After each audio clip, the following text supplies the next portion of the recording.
Hello and welcome to the state of Ohio, where Formula One comes to Mid-Ohio circuit. What is the circuit even called? Mid-Ohio. I'm not even gonna. Yeah, great intro for the qualifying highlights. Yeah, Mid-Ohio US Grand Prix. What a session we've had, and what a race we will have tomorrow. Oscar Piastri is on pole for the US Grand Prix.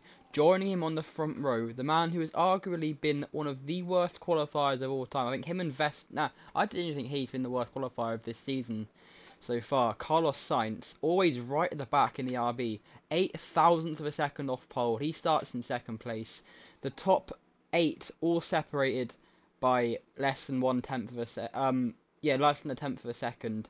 It's such a close grid, as always, here in F1 Fantasy. So let's run through your grid then. Right at the back, it's Zane Maloney, who did not set a lap time.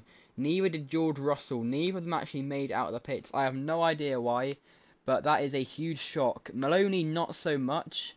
I mean, he was sprint pole 2 weeks ago, that surprised everyone. But the big shock, George Russell at the 20th place, on not the back row technically, but championship contender, the man who won the sprint and was second in the Grand Prix just 2 weeks ago. That is a huge shock. How many points behind Norris is he currently?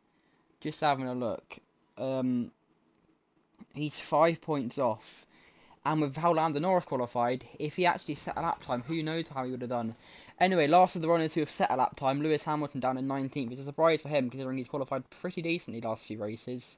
So yeah, right at the back for him, Gabriel Bortoleto in 18th. He makes yet another start, this time to replace Teo Pourchaire, who this weekend, is currently racing in the 8 hours of Bahrain for the World Endurance Championship. That's currently going on. Either it's currently going on or it's just about to finish.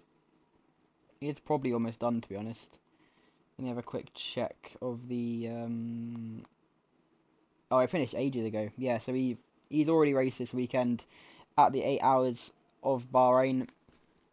But yeah, of course he can't race two races at once.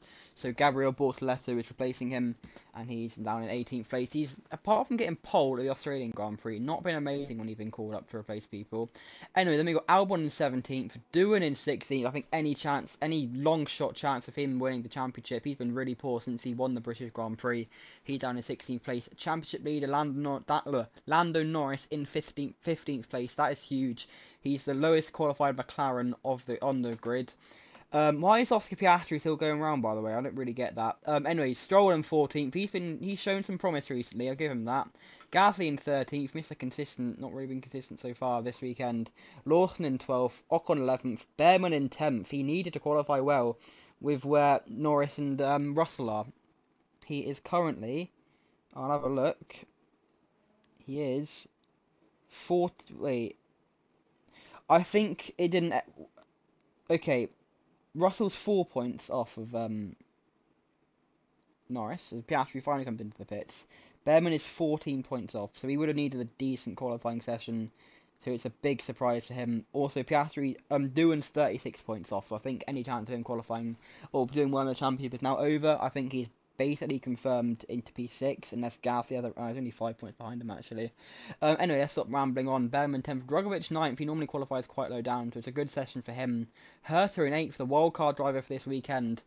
It's not the first time a wildcard driver has been pretty good, but the man who, formerly of IndyCar, of this year in IndyCar, next year going to F2 with High Tech, getting a taste of the F1 car. He'll be a Cadillac reserve driver next year. It's a great session for the American. Of course, very used to the circuit from driving an IndyCar. Why is Liam Lawson still on track, by the way? Not too sure what that's about.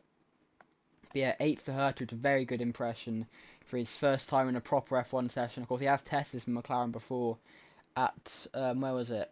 Portimao in a private test session. Anyway, Antonelli in 7th place. He was very close to pole, but he just kept making mistakes. But the man that didn't race last weekend due to a concussion, he's got an FP1. Of course, he did the sprint and didn't race in the Grand Prix. He was replaced by the man in 6th place, Frederick Vesti, who won the Grand Prix 2 weeks ago at Bahrain. What a drive he had for him. Could that have saved his F1 seat? Who knows? Snowden in 5th. That's a good job from him. He currently sits how far behind? 22 points behind. So a very good session for him. Leclerc in 4th, Verstappen 3rd. As I've already mentioned, Carlos Sainz, what a session for him. And then Oscar Piastri, he is 24 points behind. So that is a huge qualifying for him. He could actually, if the qualifying was the result, he would be leading the championship come the end of this. So that's a huge result for him.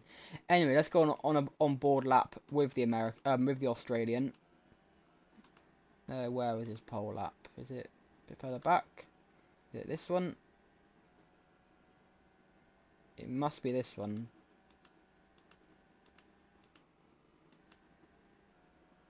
Was it this one?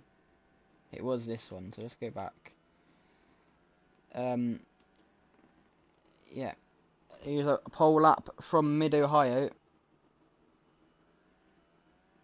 Going through the final corner towards turn 1. Let's see. Turn 1, not quite flat. You have got to lift off a little bit. But it's still a pretty quick left-hander. Going towards the corkscrew. No, the keyhole, sorry, not the corkscrew. Right-hander towards turn 3. This is where I would have loved them to have started. But unfortunately, they couldn't start the race here. They had to do it on the start-finish line. Turn 3 there. Turn 4. Then turn 5 and turn 6 coming up. The China Beach section of the track. Turn 6 here. Then got the S's of turn 7. Then turn 8 as well. Going into turn 9. And then turn 10, Thunder Valley. Flat out there. Turn 11, almost flat. For turn 12, the carousel. Long right-hander. Before turn 13, flat out final corner for the start finish line, and that is a pole lap from Oscar Piastri. It's a 1:01.485. We'll be back tomorrow at 7 PM UK time, 2 PM local time for a brilliant Grand Prix in store for us. We'll see you then. Goodbye.